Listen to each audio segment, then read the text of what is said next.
The task that we have in front of us is to imagine race and racial identity anew. The pragmatic view of black identity rests on two nodal points. First, language and black identities are descriptions of certain schemes of interaction that help us get into satisfactory relation with other parts of our experience. Let me say that again. Those of you who are taking notes, I saw it.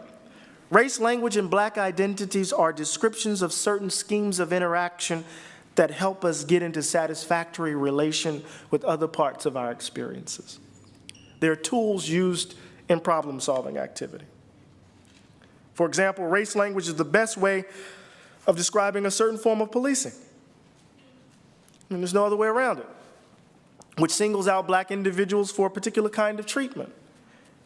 There's no better way of describing racial profiling unless certain folk are willing to give up the ability to describe such practices, then they have to concede that race language must remain in our conceptual toolbox.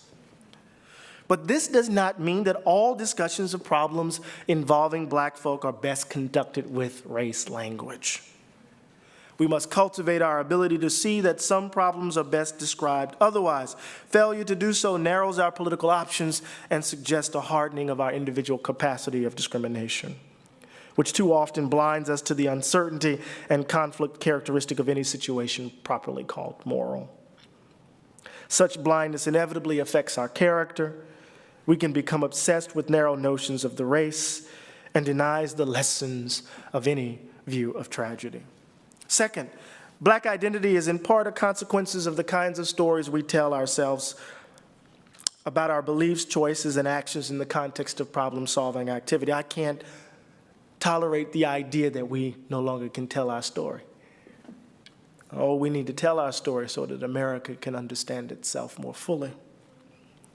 When we decide that the use of race language is appropriate to describe a particular event, say like racial profiling, that event is made sense of against the background of other events that matter, like the historical tensions between police departments and black communities, the historic formation of police departments in relation to black communities.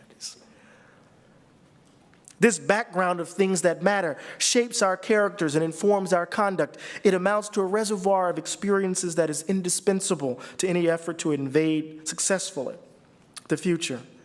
Such descriptions of the past discloses the impulses and habits formed in the context of experience that carry us one way or another.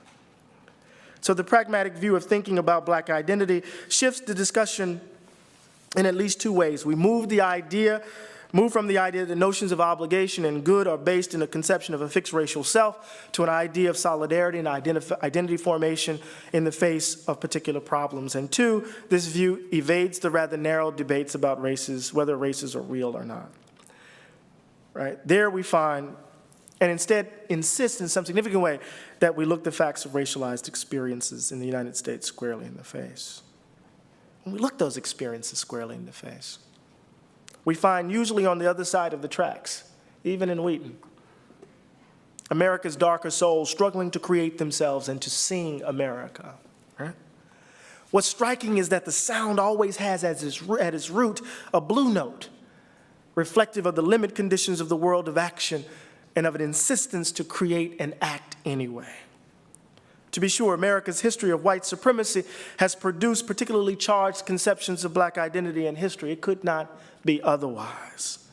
But for those of us who struggle to imagine a politics in the age of Obama, a politics in the aftermath of the 60s revolution, because race and the idea of black identity and the extraordinary history they reference remain for us live hypotheses, it is necessary that we think about these issues more clearly.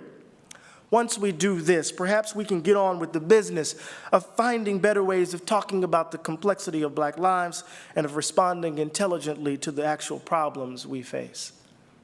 We live in a moment where our national pastime, I'm not talking about baseball, our national pastime, that is to say, as Ralph Ellison wrote in his 1970 essay, What Would America Be Like Without Blacks? That America's always entertained this fantasy that it could finally get shut of black people. The irony is that the occasion for its latest iteration is a black president.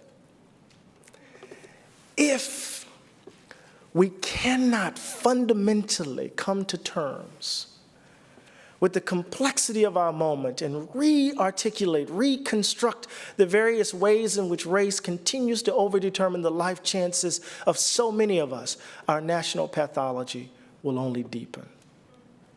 The challenge, the charge is for us to think anew, to think creatively, to think imaginatively, to think pragmatically. Thank you.